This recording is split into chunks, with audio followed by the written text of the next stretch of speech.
Good afternoon and a warm welcome to everyone. And thank you for joining us today for our TDS webinar, The Importance of a Good Checkout, a Guide for Landlords. Allow me to introduce myself. My name is Ellie Tompkins. I'm your host today. And then Mitch Hanley from Inventory Hive and Louise Breeze from TDS will be delivering today's session. Feel free to ask any questions in today's webinar. You can use the questions icon on your webinar dashboard, and we will review all the questions at the end of the presentation and do our best to answer as many as possible.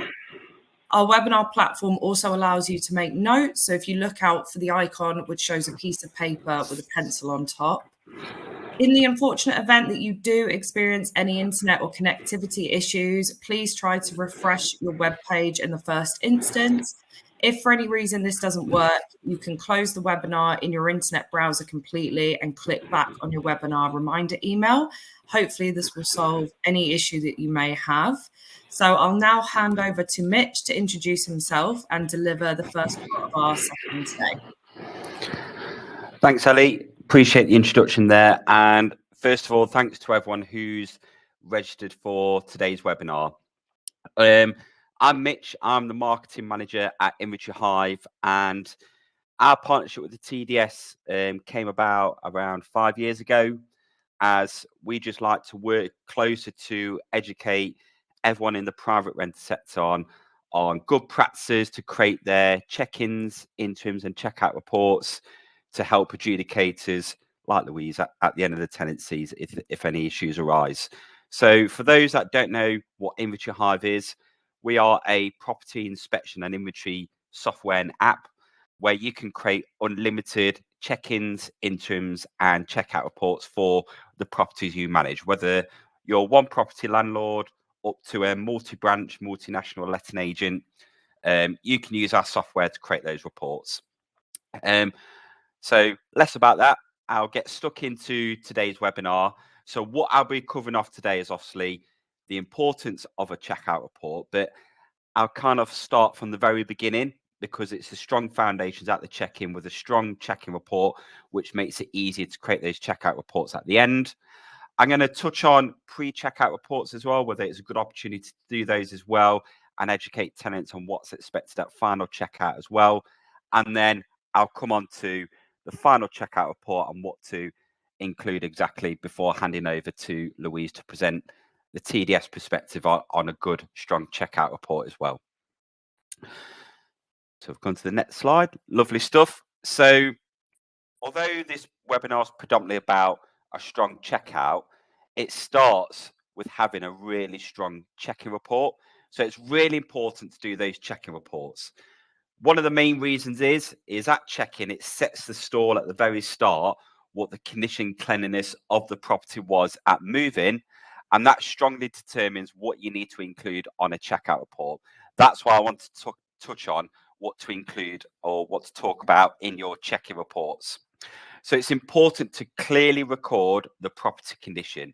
So a detailed check-in report provides an accurate snapshot of the property's condition at the start of the tenancy, helping resolve disagreements about damage and cleanliness at checkout. If you don't have that evidence of paper with clear photographs, etc. on the check-in report, then it's difficult to present a checkout report to adjudicators or to your tenant outlining any deductions if you don't have a strong check-in report at the start. Otherwise, you've got nothing to back that up. It also provides clear evidence for fair deposit deductions, so it serves as key evidence to support and refute any deposit claims, making deductions more transparent and justified. So, for example, if you just submitted a checkout report and said, this needs cleaning or the carpet needs cleaning, so I'm going to do some deductions without any evidence on the check-in, then it's difficult for adjudicators, I'm sure Louise will come on to that later on approving that, where if you've clearly evidenced that the carpet was in a good condition on move-in and now it's in a poor condition on move-out, it helps evidence those fair deposit deductions. Also, check-in reports set expectations early. So by documenting agreed upon standards from the very beginning, tenants and landlords are aligned on responsibilities, reducing the likelihood of conflict later on. So this clearly highlights to tenants on moving what the condition was, what's expected at checkout, so they can present the property in a suitable condition on checkout, so no deductions arise or any problems at the end of the tenancy. And it also helps improve accountability as well. So knowing there's thorough record encourages both parties to maintain the property appropriately throughout the tenancy. So the landlord knows what they need to keep on, general fair wear, tear, etc., and the tenant knows what they need to upkeep on during the tenancy to make sure no problems arise at checkout. One of the key things that we advocate at Enricher Hive as well is to engage with your tenants at check-in as well. And this will add further evidence to your check-in reports when tenants move in. Sometimes we come across agents or property inspectors or landlords do the check-in report, but not present that or allow tenants to feedback on those reports at move-in. So tenants aren't criticising the report, they're actually adding more evidence in. So first of all, engaging with your tenants establishes a positive relationship from the very start. First impressions matter. Engaging with the tenants and check-in fosters trust and open communication between landlord, agent, and the tenant as well. It promotes a transparency and trust, so allows tenants to comment on reports, showing fairness and openness, helping build that positive landlord-tenant relationship from the very start. It ensures accuracy, so tenants can highlight anything missed or misrepresented, leading to more complete and a reliable check-in as well. And it reduces further disputes. So when tenants have a say on the report, they're more likely to accept it as a fair reference point, making checkout discussions more smoothly. So if you look at the screen grab on the right-hand side and you look at the floor item for the example, when the inspector went to the property, they noticed that the floor was free of marks and stains and tears, and it's free of dust and loose debris.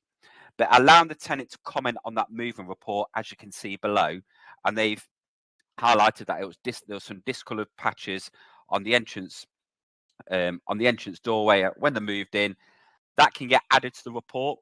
So then when that's added to the report and that's presented to an adjudicator, it means that the tenant can't disagree with that on checkout. So they can't say, oh, it's like that when I moved in, when they can clearly add comments and evidence like that to your check-in report. So they're not criticising the report, they're actually adding more evidence in to reduce problems at checkout. Also, checkout reports and engaging with tenants as well ensures a smooth moving process, addressing any immediate concerns or missing items up front, and it improves tenant satisfaction. So tenants can highlight that light's not working. They might realise 3 days into the tenancy that the shower's not working, for example.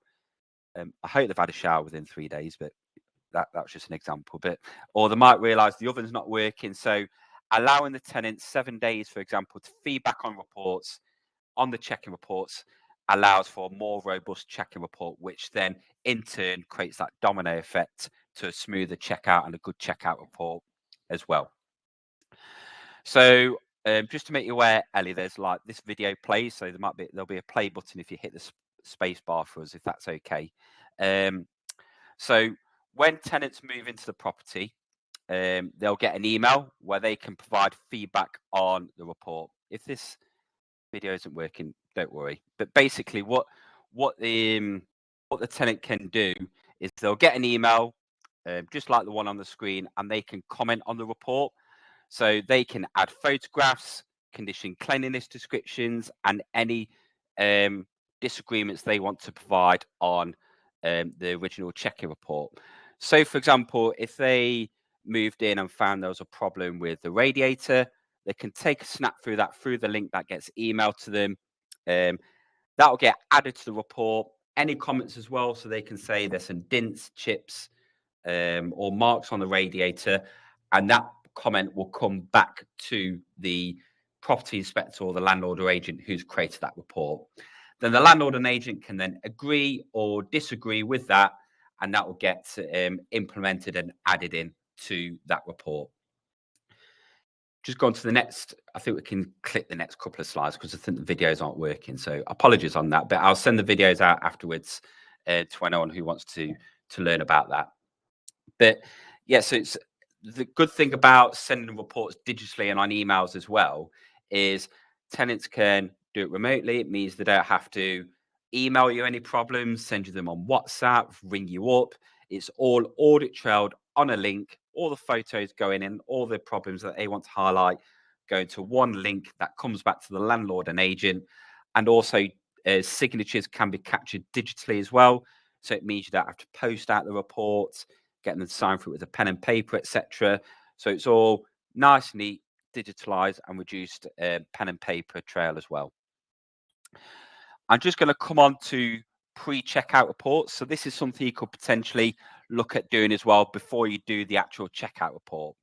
So pre-checkout reports are something that you can do around a week or two before the tenant's due to move out. So you can highlight to the tenant anything the tenant can rectify before the actual checkout, before they get stung with any surprises or any deductions that they don't want. And some of the things that you can highlight in pre-checkout reports are usually simple things, such as light bulbs can be changed quickly, so they can change the light bulb for a couple of quid, rather than it springing up on the actual checkout report and they might be charged a lot more for that. For example, you can educate the tenants and say, right, it needs a professional clean before the actual checkout. So a pre-checkout report is a great opportunity to point out to tenants what things they can do before they actually check out to reduce any extra admin and any surprises for the tenants at checkout. So it's an opportunity for tenants to repair things. So tenants can address minor issues or repairs before the official checkout, preventing deductions from their deposit. Pre-checkout reports provide tenants with a clear understanding of what is expected during the move-out process, helping to avoid surprises. Another common thing I've actually just come across, is sometimes tenants might think, oh, I'll leave this dining table here because I don't need it anymore. The landlord will keep it. But if the landlord doesn't want that dining table, then the tenant will get charged a deposit deduction or might go to adjudication because a professional company will have to come and get rid of that, and there's a charge for that. So that comes down to the no surprises for the tenant at checkout point. So this report highlights any existing issues or areas that need attention, promoting transparency between the tenant and the property manager or landlord. It creates a smoother transition. So a pre-checkout report helps ensure the property is left in a good condition, making the transition smoother for both tenant and landlord. Onto deposit protection. So by identifying and resolving issues ahead of time, tenants can avoid disputes over deposit deductions, reduces void periods as well.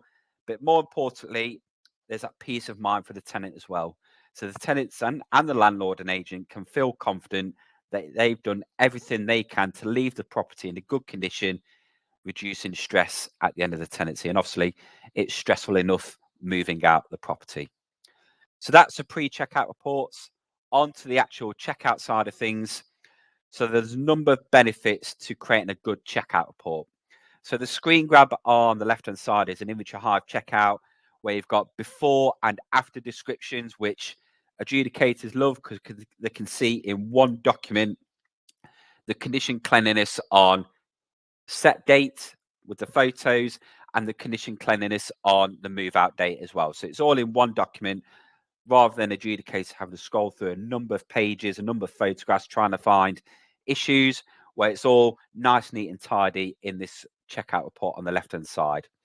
So a smooth checkout process allows for a clear and detailed checkout report, ensures transparency, reducing confusion and disputes, and it helps make the checkout process smoother for tenants, leaving them with a positive final impression.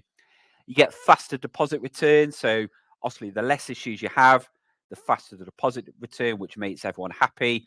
And it's off the agents and landlords' desk. They can get the next tenants moved in quickly, and the deposit is returned and the money is returned back to the tenant quicker as well. Positive feedback. So it's a hassle-free checkout experience, encourages tenants to leave positive reviews, recommendations, and it enhances the agent's reputation as well. So if you do get positive feedback at checkout, make sure you ask tenants for a review as well.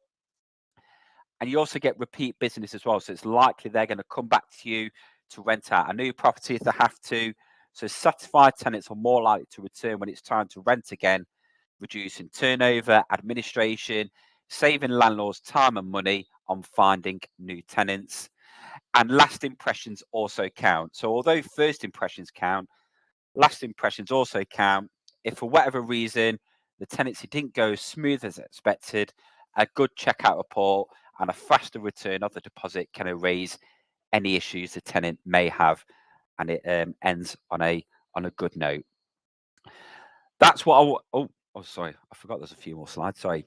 So what do you need to include in your checkout report? So you don't need to include absolutely everything. Sometimes we come across reports where even though items were in a good condition on check-in and checkout, they've included it in the report, which is fine, but it means it takes longer for you to create those reports, and it also means it's longer for adjudicators to scroll through those reports to find any issues you've found.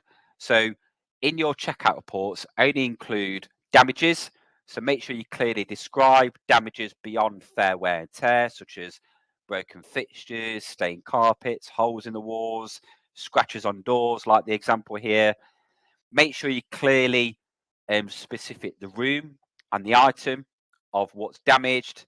Photographic evidence, so it's date and time stamped. So when you use the Inventory Hive app, all photographs and condition cleanliness are date and time stamped in the report, further backing up further evidence when you submit that as well. And make sure you provide estimated and invoice repair costs as well. So with this, quite common as well, make sure it's a fair estimate or fair invoice. Don't overcharge, because obviously that will get looked into as well. Maintenance issues. So make sure you include maintenance issues in your checkout report. So items that require landlord attention, not tenant cause. For example, boiler malfunction, leaking taps, damp and mold if it's not the tenant's responsibility. So the reason it's important to highlight maintenance issues in your checkout reports as well, so they get rectified quickly before your next set of tenants move in as well. So make sure you include damages, maintenance issues that are urgency required urgent action as well. And if we go on to the next slide, and make sure you clearly highlight as well disputed items and deductions. So when you create checkout reports on Inventory Hive, all of the disputed items are highlighted on page number 1. So Louise can clearly see on page 1 all the issues and the costs, rather than having to scroll through that report as mentioned. And also make sure your evidence is used to support the proposed deduction. So photos, invoices, tenancy agreement clauses, the original check-in report. So it clearly highlights what the condition was at move-in and at checkout as well. That's all I wanted to cover off today. Hopefully that's informative. And if anyone wants to learn more about Inventory Hive, just head over to our website. We offer a free 30-day trial. We've won a number of awards, as you can see here, and everyone just loves using Inventory Hive. So I understand I've overrun slightly, so I'm going to hand over to Louise, who will take over things from now from a TDS perspective. Lovely. Thanks very much, Mitch. That was really interesting. So hi, everyone. My name's Louise. I'm an adjudication manager at the Tenancy Deposit Scheme. I've worked for TDS for about 9 years now, and I manage a team of adjudicators and oversee their adjudications, ensuring quality. And I've also completed probably thousands of adjudications myself over those years. And prior to working for TDS, I actually worked for a corporate agent. So I've actually seen it from the other side of the coin as well, where I've been negotiating between landlords and tenants to agree deposit deductions, and also submitting cases to TDS to be reviewed. So today, as Mitch has been outlining, we're going to talk about about the importance of a good checkout. And what I'm going to talk about is how an adjudicator will apply that evidence to any adjudication decisions that they make, and the importance of that evidence.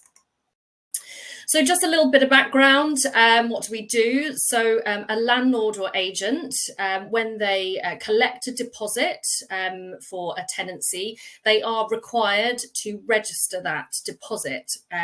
So Tenancy Deposit Scheme is a government-approved tenancy deposit protection scheme, and we are a not-for-profit company. And we actually protect those deposits. You can protect those deposits in two ways. You can use our insured scheme, where the landlord or agent would pay a low fee, and they hold those deposit funds as stakeholder, or they can transfer those funds to TDS in our custodial scheme, and we will then hold those deposit monies, and that service is free.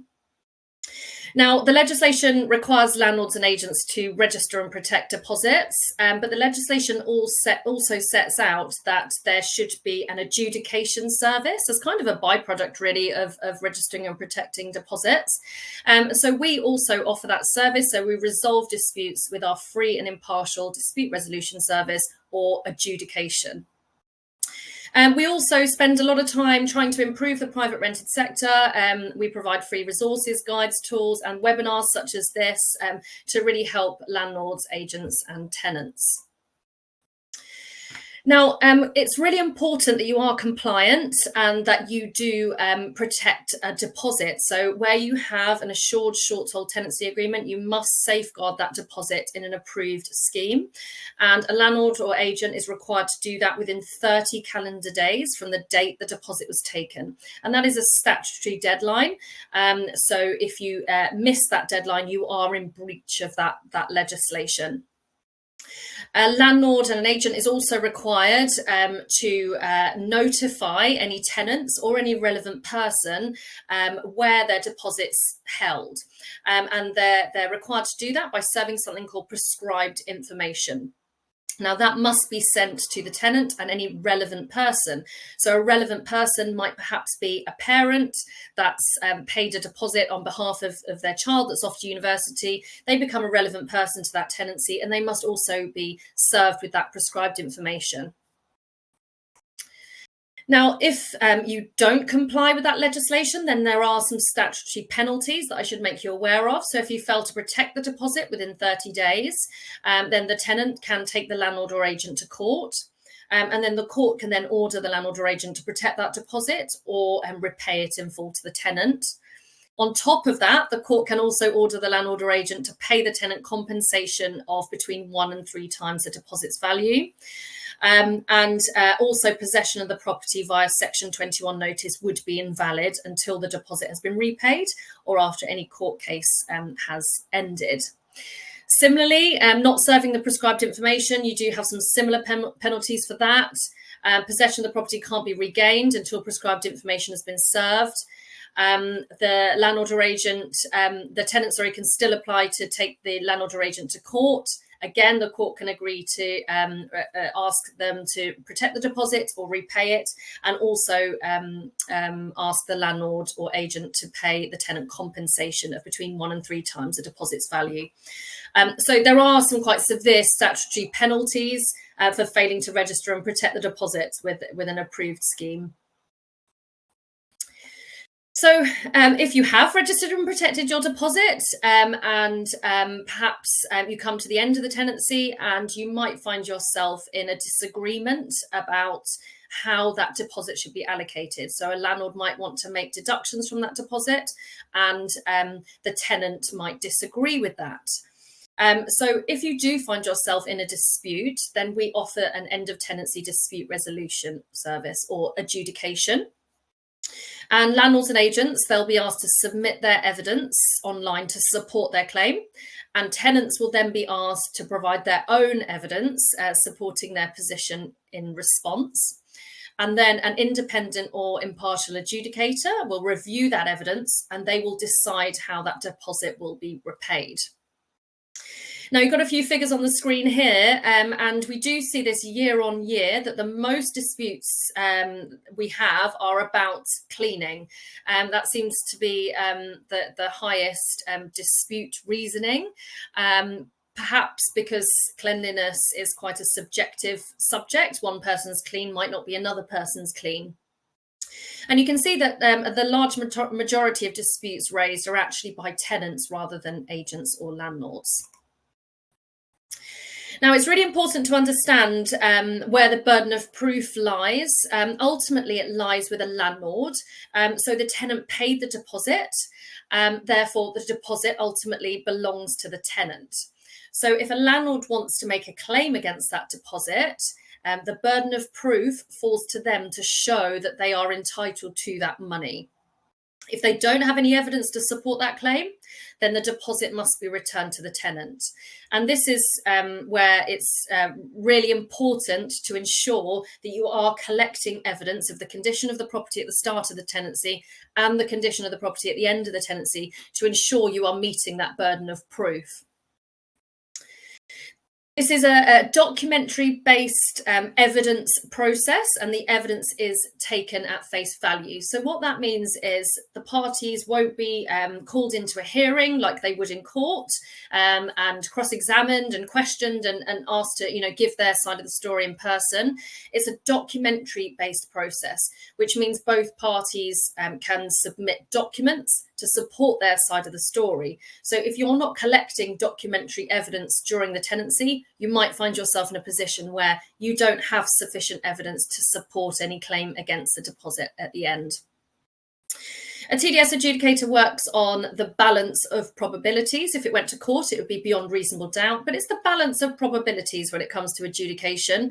And really, the adjudicator need only be persuaded 51% in favour of one party in order to make a decision. And sometimes it can be very finely balanced. But really, what you should also be asking yourself is, are the claims fair and reasonable? Does this pass the test of reasonableness? If I was faced with this claim, would I consider this to be reasonable?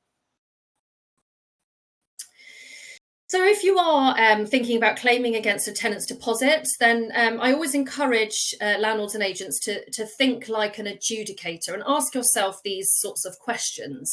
Certainly an adjudicator will be asking themselves these questions when they're looking at your evidence that you've submitted. So what does the tenancy agreement say? Is there a sufficient clause in the tenancy agreement to show that there's been a breach?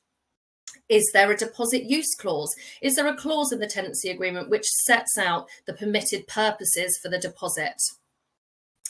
Is there evidence of the condition and cleanliness at check-in? So this is where your documentary check-in and check-out reports really come into play there. Do you have evidence to show that that item was not damaged at the start of the tenancy? Do you have evidence to show that that property was professionally cleaned at the start of the tenancy? And that's where your check-in report is crucial to prove that position. Do you have any evidence of the condition and cleanliness at checkout? So really, you need that checkout report at the end of the tenancy to really show that you've got a comparison there. This is how the property was at the start of the tenancy. This is how it was at the end. And you can clearly show that there has been a breach of the tenancy agreement, that there has been a deterioration in cleanliness or some damage caused in that tenancy period.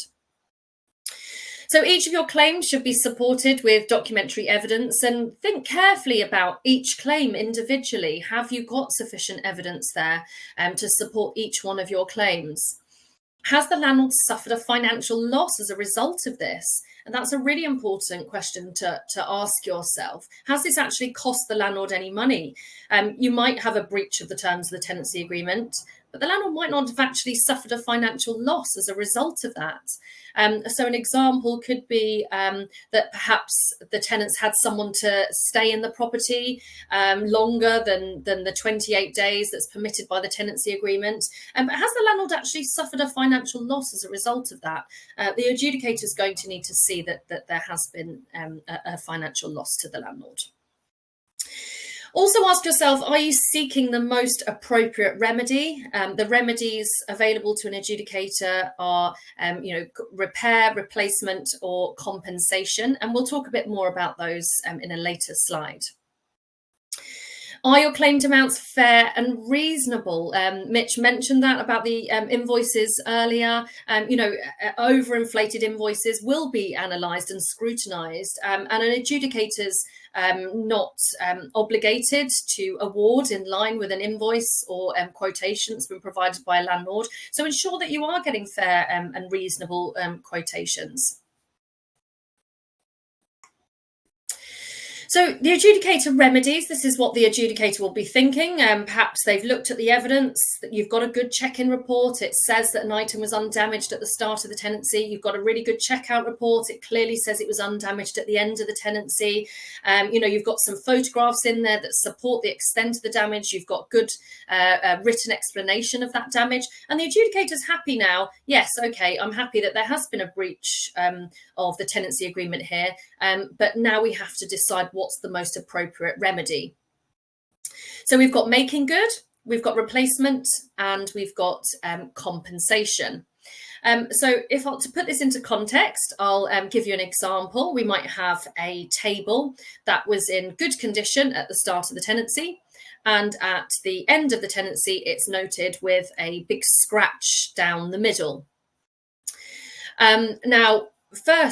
The first place that we would go to, which would be most reasonable, is making good, cleaning or repair. Now, can I repair the table?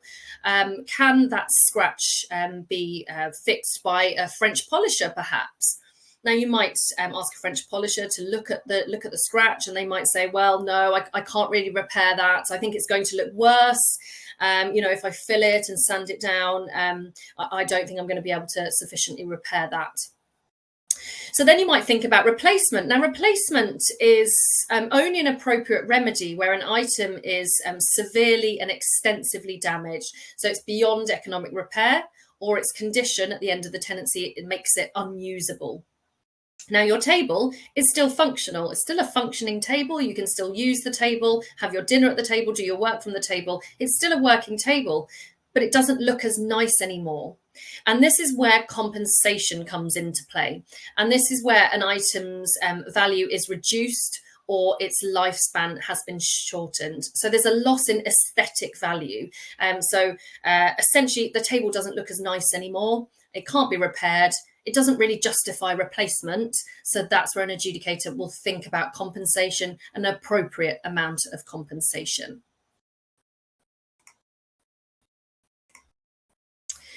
An adjudicator is also going to be thinking about fair wear and tear and betterment. So what is fair wear and tear? The House of Lords described this as damage, depreciation or loss resulting from ordinary use. Now, a tenant isn't required to pay for any deterioration where that falls within the scope of fair wear and tear. They're entitled to use the property, live in the property, walk around on the carpet, occasionally brush against a wall. That's just normal use. That's deterioration from normal use. I had a case in the past where a landlord had brand new carpets put in the property, and at the end of the tenancy, there were furniture indents on the carpets. And he said, well, that's a deterioration in the condition of the carpets, and he wanted to claim. And although the check-in report did say brand new carpets and the checkout report did identify those furniture indents, the tenant had actually used those carpets reasonably. They were entitled to put their furniture on those carpets, and that's just something that would have happened naturally through normal use. So we must apply fair wear and tear to all claims that we're considering, but there are certain factors that determine how much fair wear and tear we should apply. So the length of the tenancy, if there's a very, very long, lengthy tenancy, then a greater amount of fair wear and tear should apply. A 6-month tenancy, a much less amount of fair wear and tear. We would expect to see much less general usage of the property than we would in a 5 or 6 year tenancy. The number, ages and relationships of the tenants, an individual occupant that's just living in the flat at weekends is going to create much less fair wear and tear than, a family of 5 with 3 dogs. That they're going to create a larger amount of fair wear and tear, and that's to be expected in a family home. The condition, age, and cost of item at the start of the tenancy should be considered. What condition was that carpet in at the start of the tenancy? How old was that carpet at the start of the tenancy? Was it already in an aged and marked condition? And also, what's the cost of that item? So was that item a very expensive carpet when it was installed, or was it very cheap carpet tiles? That will determine the average useful lifespan of that carpet. Now, we do have a really handy guidance document on our website, which sets out the average useful lifespans of lots and lots of different items. We did loads of research to put this document together, and it's something that I look at regularly when determining how much value is left in an item. So I would recommend downloading that and taking a look. And carpets is actually on there for different qualities of carpets. There are different lifespans. But really what you need to be asking yourself when it comes to fair wear and tear is, has the item been used reasonably? Has the tenant just been walking around on the carpet? Perhaps they've got slightly worn during the tenancy, or have they, spilt hair dye on the carpet or put an iron on there? That wouldn't be reasonable usage of the item. Now, we must also consider betterment, and betterment is expecting the property to be returned in a better condition than it was in at check-in. So it's seeking to profit from a claim against the tenant's deposit, and betterment is not permitted. It's not, the deposit isn't an insurance product. You might, perhaps you might have an insurance, and you might claim on your insurance, and you might end up with a new carpet that's been damaged. But the deposit can't be treated in that way. Fair wear and tear over the course of the tenancy must be considered, and betterment. So claiming betterment is making no allowance for the item's age and lifespan and the deterioration in its value during the tenancy. So I will give you an example of that. I'll go back to my carpet example. The landlord might put in a brand new carpet at the start of the tenancy, and that's recorded as such on your check-in report. And then when you get your check-out report back, it says that there's a big red wine stain in the middle of this carpet. And the landlord might say, well, I want a brand new carpet, please. That's what I'd like to claim from the deposit, because I put in a new carpet at the start of the tenancy and it's damaged at the end. The landlord's not entitled to a brand new carpet. They're entitled to a 5-year-old undamaged carpet, because they must apply fair wear and tear for the 5 years of that tenancy. And to claim for the full cost of that replacement, that would amount to betterment. It would put the landlord in a better position than they would have been in had the damage not occurred. So best practice in the private rented sector is to collect all of this documentation that's on the slide here. So starting at the top here, we've got a decent tenancy agreement. That's absolutely crucial for the success of any adjudication that you send through to TDS. That sets out all the obligations placed on the landlord and tenant. What must the tenant do? What must the landlord do?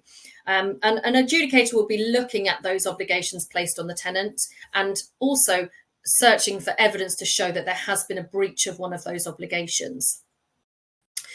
If you don't have a clause in the tenancy agreement that's relevant to the claim that you're making, then you might be in a situation where you can't demonstrate that there's been a breach of those agreements that are set out. But if we're talking generally, and in the majority of cases, most tenancy agreements will have an obligation which says that the tenant's to return the property cleaned to the same standard as it was at the start of the tenancy, and that they're not to damage the property, and any deterioration should fall within fair wear and tear. So if you want to demonstrate that the tenant has breached those particular clauses, then you're going to need some evidence to show that. Firstly, you're going to need a comprehensive signed inventory report with photographs that shows the condition of the property at the start of the tenancy. And you're also going to need a detailed checkout report from the end of the tenancy to show that, yes, there is some damage here that exceeds fair wear and tear, or yes, the property is shown as less clean in the checkout inspection report.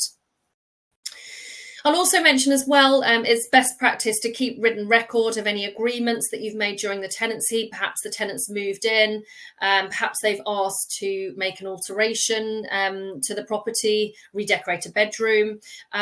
So always keep a written record of any agreements that you've made. Perhaps you've placed some conditions on that agreement, that they have to return it to Magnolia in a workmanlike standard or something like that. So make sure you keep a written record of any of those agreements, because again, that's documentary evidence that you might need at the end of the tenancy should a dispute arise. It's also best practice to keep any receipts and invoices. So this isn't just invoices for works that you've completed at the end of the tenancy. This is also invoices for works that you completed at the start of the tenancy. You know, for example, to show that your carpet was a very high quality carpet. That's useful information for an adjudicator when determining the amount of lifespan left in that item. It's also a good idea to keep any receipts and invoices for works completed during the tenancy. Perhaps you've done some works during the tenancy and you want to use that as evidence to show that some improvements have been made to the property.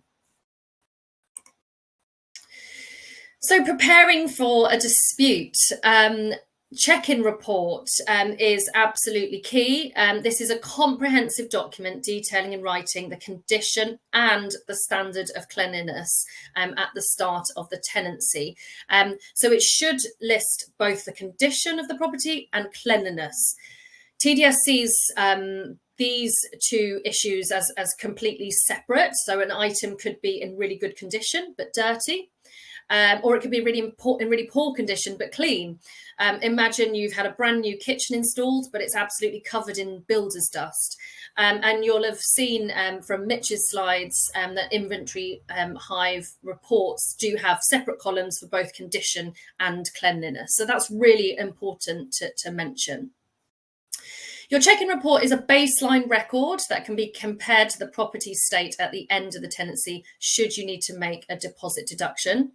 And it should list all fixtures and fittings and contents of the property along with the standard of cleanliness. So any dirt, grease, limescale, dust and their condition, including pre-existing damage, so marks, stains, chips, or any signs of wear and tear. So it should list everything in a very detailed and careful way.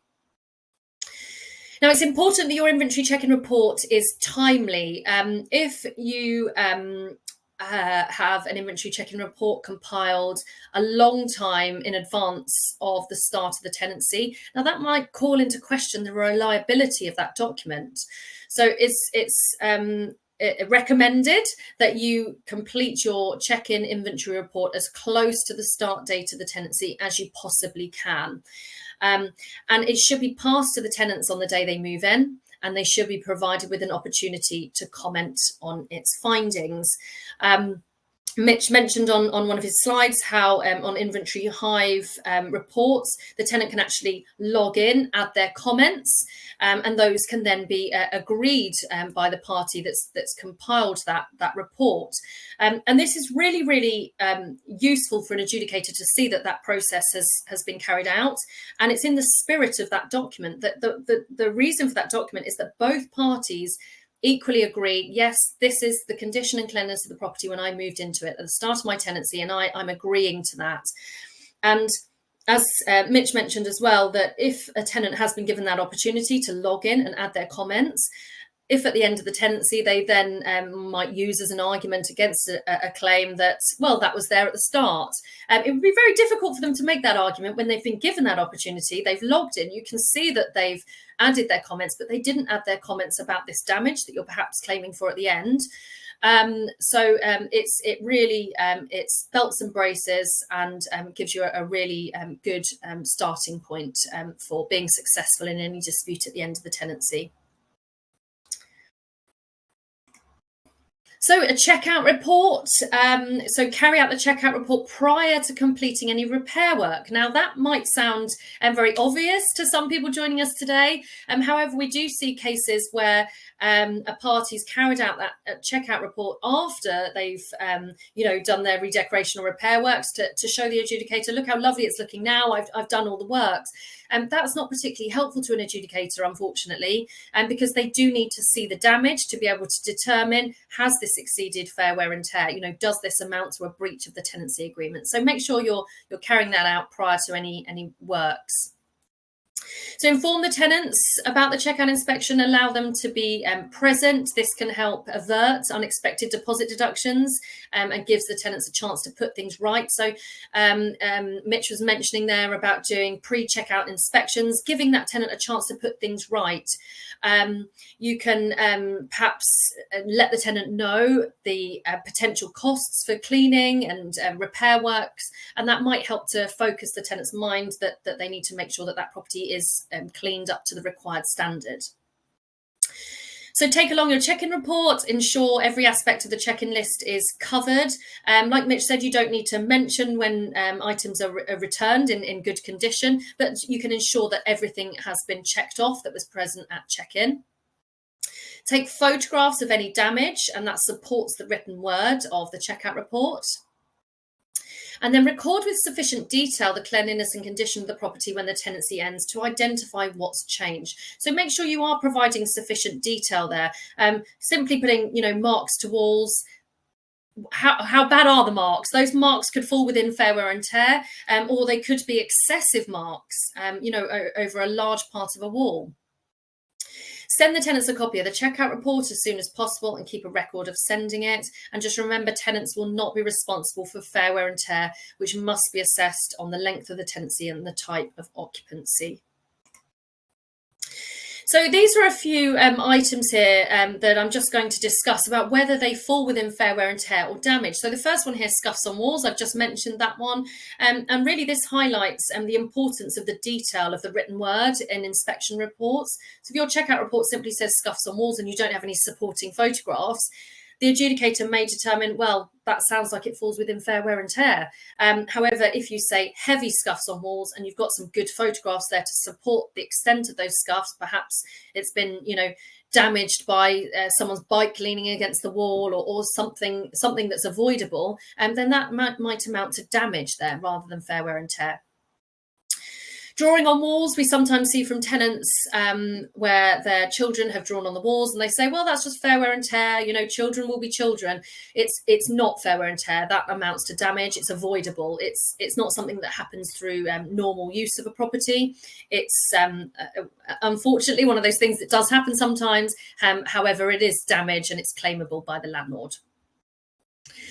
Spots on carpets, again, it would be helpful to have a bit more detail in the wording here in a checkout report. If we saw spots on carpets, how were those spots made? Is it hair dye that's been dripped on the floor, or is it something that's, you know, naturally occurred through normal use? It might be a cleaning issue, it might be a damage issue there. Shading and fraying to carpets. Now, this could fall into natural deterioration or it could be damage. It would really depend on how that's happened. If it's sort of natural shading from sunlight or normal usage, and perhaps the carpet's been worn from, you know, in a heavy traffic area, then that might be fair wear and tear. However, if it's fraying due to a pet clawing at the carpet, then that would certainly amount to damage. But I would also be asking myself, if I was the adjudicator, how's this fraying occurred? Is it coming from a door threshold? Was there any sort of pulls or frays to the carpet when the tenancy began? So I'd be looking at the check-in report to see that. Is this a pre-existing issue that's got worse? Is it to do with the fitting of the carpet? And that's why it's happened. So the more detail in the wording to explain that damage, the better for an adjudicator. Fading to curtains and upholstery, if that's, again, natural fading through sunlight, that's unavoidable. You know, there was nothing that the tenant did to cause that or that they could do to avoid it, and that would be fair wear and tear. However, if they, you know, cleaned the curtains or did something to cause that fading, then that could amount to damage. Again, cracks in plaster, how has this occurred? And we'd need more information as an adjudicator. Is it an impact damage, or is it just something that's just happened naturally? Perhaps it's a new build and there's some settlement cracks in the corners of the plaster. So photographs here would be really helpful to support any written word. And burns or marks to worktops, generally that would amount to damage. Certainly burns would be damage. Marks on worktops would usually amount to damage as well. The only thing I'd mention here is probably wooden worktops. They will mark through normal use sometimes. So those sorts of marks might fall within fair wear and tear. And also just remember, if you do have claims for damage to a worktop, that we sometimes see claims for a replacement of the full worktop, but remember our remedies that we have. It might be that the worktop's still functional, it's still usable, and the full cost of replacement isn't justified, and actually it's compensation that would be the most reasonable outcome there. So really, the lack of sufficient detail and description of the areas and any items within a property and insufficient detail as to cleanliness may impact the likelihood of success in claims made. So always ensure that you've got your check-in report and your checkout report done, but also take time to make sure that they're completed with sufficient detail and supporting photographs as well. So I've got a couple of case studies to quickly run through here. So in this one, the landlord was claiming £120 for a full deep clean at the end of the tenancy. They said that the property was professionally cleaned at the start of the tenancy and it was dirty at the end. So to support the claim, the landlord provided a copy of the tenancy agreement. So we'll presume that there was a clause in there saying that the tenant was required to return it to the same standard of cleanliness. However, they've only provided 3 undated photographs of the bathroom, bedroom and living room. So we don't have a check-in and check-out report in this case. So moving on to the tenant's response, they said that the claim, they disputed the claim, saying the property was not clean, particularly the kitchen at the start of the tenancy. And they provided as evidence a copy of an email that they sent to the agent or landlord shortly after moving in, where they complained about the standard of cleanliness. Now, in this case, the tenancy agreement contained a clause that provided for the tenant to return the property to the same standard of cleanliness as it was at the start of the tenancy. However, due to the lack of a written check-in and check-out report, the cleanliness of the property at the start and end of the tenancy was unknown. So it was not possible for the adjudicator to make a comparison here as to the level of deterioration in the standard of cleanliness. So no award was possible. If we don't have that original benchmark to support what the landlord's saying, that it was professionally cleaned at the start, then how can we rebuff the tenant's argument that actually it was dirty, especially when they've got an email there saying where they sent to the agent saying that it was dirty at the start of the tenancy. So remember, the burden of proof is on the landlord to show that they're entitled to claim from the deposit. This landlord hasn't met that burden. They haven't got that check-in report. They haven't got that checkout report at the end of the tenancy. So therefore, the adjudicator wasn't able to make any award in this case. So on this case study, the landlord was claiming £350 for the cost of replacing the carpet in one of the bedrooms, which had a visible burn mark at the end of the tenancy. He said that the damage was very noticeable in the centre of the room. So let's look at the evidence. That's the landlord's side of the story. He's given us a copy of the tenancy agreement. That's good. We've got a comprehensive check-in report, which says that the carpet in the bedroom was in good condition, other than furniture indents. So that's good. We're on to a good start. And then we've got a comprehensive checkout report. However, this says mark to carpet with no supporting photographs. We've then got a quotation from a carpet contractor for the replacement of that carpet. So all we know really from our checkout report here is that there was a mark to the carpet. Let's see what the tenant says. So the tenant actually admits to having caused the burn accidentally, but says the mark was very minor and it's easily concealed by furniture or a rug. So the lack of detail in the checkout report as to the size, location, extent of the mark, that might have actually resulted in the adjudicator considering the mark to be within the scope of fair wear and tear, because that's what I was thinking initially. Well, it just says mark. That doesn't sound too severe as explained by the landlord. However, what we actually had here was an admission. So the tenant, lucky for the landlord, the tenant actually admitted that the mark was a burn mark. So really, in this case, there was no dispute over the damage. It was accepted between the parties that there was this burn mark, but the dispute was over the extent of that damage. And that's where we're going to be looking at our checkout report to determine the extent of that damage. Now, our checkout report didn't have any photographs, did it? And it didn't detail the extent of that damage. It simply said mark. So due to the tenant's admission, the adjudicator was prepared to accept damage to the carpet, but the award was limited due to the lack of detail in the description with no photographs provided. So it was accepted that some compensation was due to the landlord, but it was difficult for the adjudicator to determine the extent of that. And certainly the landlord hadn't met their burden of proof to show that this burn mark was as severe as he was saying.